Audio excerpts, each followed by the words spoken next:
కొంచెం ఉంటే పానాలే పోదుగా నువ్వులా అయినా గది గిట్లొచ్చుడేంది కావాలనేది ఏమన్నా ఆర్డర్ పెట్టుకున్నానా అని ఆ ఇద్దరు ఆల్మూన్లు అయితే మస్తు పరిశాన్ అయ్యిర్రట. ఈ రోజుల్లో పల్లె నుంచి మొదలు పెడితే పట్టణం దాకా చిన్న వస్తువు దగ్గర నుంచి పెద్ద వస్తువుల దాకా ఏది కొనాలన్నా జనాలు ఆన్లైన్ ఆన్లైన్ ఆన్లైన్ లో అంటున్నారు. మునుపు ఆన్లైన్ లో కొంతమంది ఏదైనా వస్తువు ఆర్డర్ పెట్టినప్పుడు మిస్ అయ్యి ఆర్డర్ పెట్టిన వస్తువు కాకుండా వేరే వస్తువులు వచ్చుడు చాలా సార్లు చూసింటాం కదా.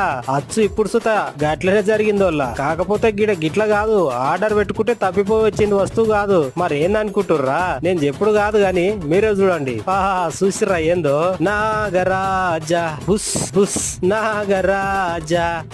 ఇప్పుడు అర్థమైందా? వాళ్ళు ఆన్లైన్ షాపింగ్ ఆర్డర్ చేస్తే ఏకంగా పాము వచ్చిందంట. ఆర్డర్లా ఈ ముచ్చట బెంగళూరులో జరిగిందంట. సాఫ్ట్వేర్ కొలువులు చేసే పెన్ల మూలకి ఇట్లా అయిందట. మరి వీళ్ళు ఏం ఆర్డర్ చేసిర్రో గానీ వాళ్ళు మాత్రం జర్రుంటే వీళ్ళ పానాలు తీసిన వాళ్ళు అవుతుర్రు.